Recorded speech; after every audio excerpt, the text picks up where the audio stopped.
Parce qu'il faut bien comprendre, ayyuhal akhyar, que le fait de vouloir concrétiser At-Tawhid, ce n'est pas simplement le fait de se limiter à la lecture d'un livre qui a pour titre At-Tawhid, mais c'est de vivre avec At-Tawhid, d'avoir confiance en Dieu jusqu'au bout, d'être toujours optimiste et de t'en remettre à Dieu, même dans les plus difficiles des situations et les situations les plus critiques. Et beaucoup ont concrétisé At-Tawhid, wala nuzakki ala Allahi ahada, et nous ont montré qu'ils ont compris qui était le guérisseur par excellence. Et je ne vous parle pas de compagnons qui ont vécu il y a 14 siècles. À notre époque, il y en a plein. Ici, à titre d'exemple, il y a un qari, misri, un récitateur égyptien qui est toujours vivant, qu'Allah Jalla wa Ala allonge sa vie sur son obéissance. Amin ya Rabbal Alamin. Il s'appelle Abdul Halim. Et lui, il nous raconte ce récit qui a eu lieu, si je ne me trompe pas, il y a plus de 20 ans ou 20 années en arrière. 20 années en arrière. Il y a 20 ans. Et il dit qu'il a été pris d'une maladie intense au foie. Il est parti chez le médecin, bien sûr, en utilisant les causes, c'est ce qui est demandé. Et après plusieurs analyses, eh bien, le médecin l'a convoqué. Et il lui a dit, malheureusement, je dois t'annoncer que ta maladie est irréversible. On ne peut plus rien faire. Ton foie ne fonctionne quasiment plus. Plus que cela, je suis obligé de te le dire et de te prévenir. Il ne te reste sûrement plus que 1 mois au plus à vivre. Alors le qari, le récitateur qui est toujours vivant, et ce récit est cité par lui-même il y a 20 ans en arrière, eh bien quand il est sorti de chez le médecin, bien sûr quelque part, pris d'émotion, pris de peur, c'est humain, nous sommes des êtres humains, mais avec une confiance sûre et complète en Allah subhanahu wa ta'ala, il s'est rendu chez son père et lui a dit, j'ai été éprouvé, tu vas être éprouvé, je dois te raconter ce qui s'est passé. Le père lui a dit, vas-y, et il lui a raconté ce qui lui est arrivé. Et le père a dit, alhamdulillah, at-tawakkul, as-sabr, al-thabat. C'est au moment où on apprend le malheur. C'est pas 5 heures après, c'est pas 2 jours après, c'est pas 1 an après. Il dit, la louange est Allah, il s'en est remis à son Seigneur, tabaraka wa ta'ala. Et là, le père lui a dit, eh bien, toi, tu es meilleur que beaucoup d'autres. Parce que d'autres personnes sortent le matin et ne reviennent pas le soir chez eux. Ils sont morts, tu as un accident ou autre, ils ne s'y attendaient pas. Contrairement à toi, Dieu t'a laissé 1 mois devant toi. C'est comme s'il te prévenait, tu as 1 mois pour te rapprocher de ton Seigneur. Et là, son père a rappelé c'est quoi? L'amour d'Allah subhanahu wa ta'ala. Et le fait de se préparer pour l'au-delà, il lui dit, oh mon fils, montre-moi maintenant à travers tes actions ce que tu vas préparer pour ton au-delà. Et il lui remonte le moral, l'optimisme, toujours remonter le moral. Et il s'en est remis à Dieu. Et il a multiplié les invocations, la récitation du Coran et Qiyamul Layl. Et il est tombé malade. Ou il a reçu du moins cette annonce pendant le mois du Ramadan, alors qu'il présidait la prière pour Salat al-Tarawih. Et vers la fin du Ramadan, ici quand il a entendu cette nouvelle, eh bien il s'est retranché chez lui et il s'est consacré à ce qu'on appelle al-Khalwa.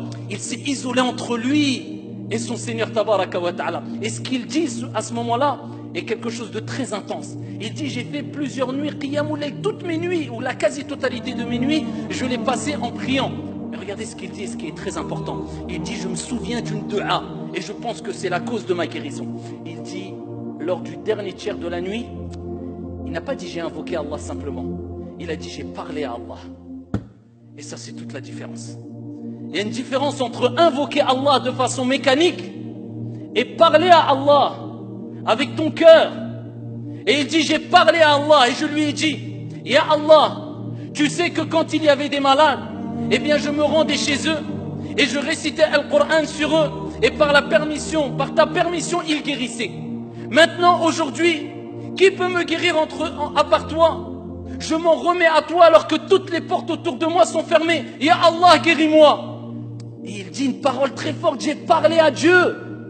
Et voilà pourquoi il est important de comprendre que l'invocation qui sera la plus efficace, ce n'est pas quand tu répètes des invocations de façon mécanique, bien qu'ils relèvent de la sunna, mais c'est quand tu parles avec ton cœur, tu discutes avec Allah, tabaraka wa ta'ala. Tu te vides, tu racontes à Allah ton problème avec sincérité, comme si tu te confiais à une personne que tu aimes énormément. Que dire du fait de se confier à Allah Azza wa Jal? Et il dit, 1 mois après, alors qu'on était rentré dans Shawwal, eh bien, je commençais à sentir mon état aller de mieux en mieux. Et je voyais que je pouvais consommer des choses que je ne pouvais pas après que le médecin m'ait annoncé la mauvaise nouvelle. Et je demandais à ma famille, donnez-moi telle nourriture, donnez-moi telle boisson. Et sa femme, son épouse lui disait non, tu n'as pas le droit. Son père venait et lui disait Sayyid, il va mourir peut-être dans quelques jours. Ah, donnez-lui ce qu'il veut, il va mourir, il va mourir. Et ici, il lui a apporté la nourriture. 1 mois, 2 mois, 3 mois est passé, toujours vivant. Et ici, ils lui ont proposé d'aller faire des analyses. Et peut-être, bi'idhnillah azza wa jal, trouver une solution dans un autre pays. Et ils ont proposé ici de l'envoyer peut-être en France ou d'autres aux États-Unis. Il a akhiré. Et il y avait un grand hôpital aussi en Égypte. Plus tard, il s'est rendu en Égypte. Plusieurs mois après avoir fait les analyses, eh bien le médecin convoque le patient. Et il dit, il est où le malade? Il dit, c'est moi. Il dit, non, toi, t'es pas malade. Où est le malade? Il dit, c'est moi qui est malade. Il dit, écoute bien, on a fait toutes les analyses.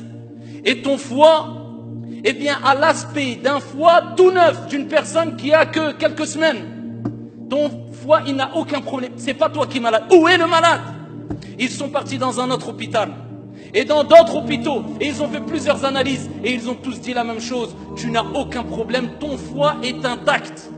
20 ans après, le ramadan dernier, de l'année dernière, il était encore dans une mosquée en train de présider la prière pour Salat al-Tarawih.